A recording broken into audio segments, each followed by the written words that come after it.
question to follow the Noble Lady Baroness McIntosh Pickering and to thank the Noble Lady Minister for her introduction.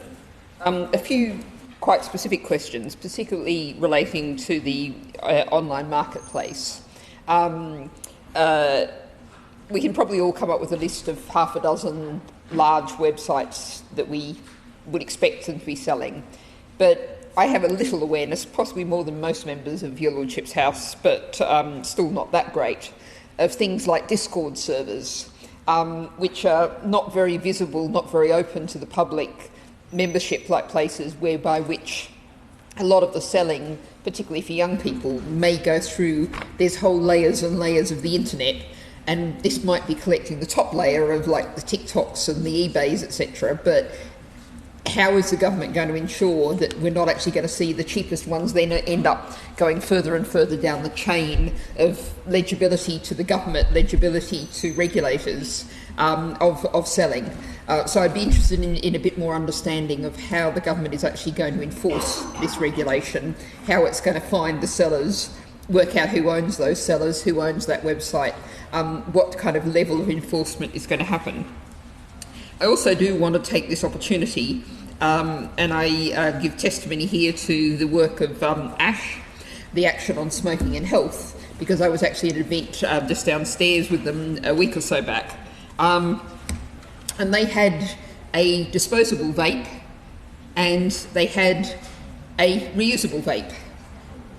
And the trick question was which one was which, and they were indistinguishable.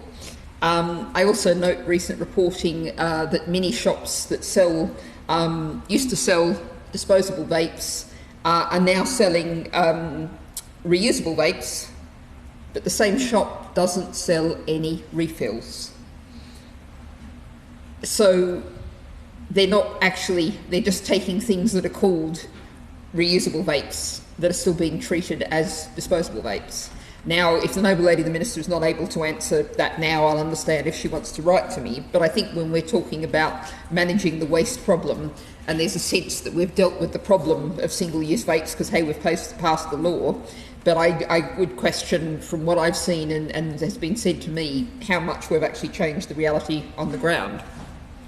The other question comes from practical experience. I was last week happened to be in Dudley, and I saw in the middle of the town centre, and this is perhaps a measure of the socio-economic usage of vaping, and the Noble Lady Baroness McIntosh referred to the fact that vaping was supposed to be for people giving up cigarettes.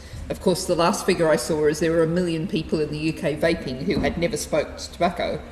But here in the middle of the town centre was a specific bin put there by the Borough Council to dispose of vapes. So my question to the Noble Lady Minister, and it sort of follows on from the probably fairly modest but extra revenue that this regulation is going to raise, how are we ensuring that the funds being raised actually go out to the people who are incurring the costs? I'm thinking here, and perhaps I should declare my interest as a Vice President of the Local Government Association, of the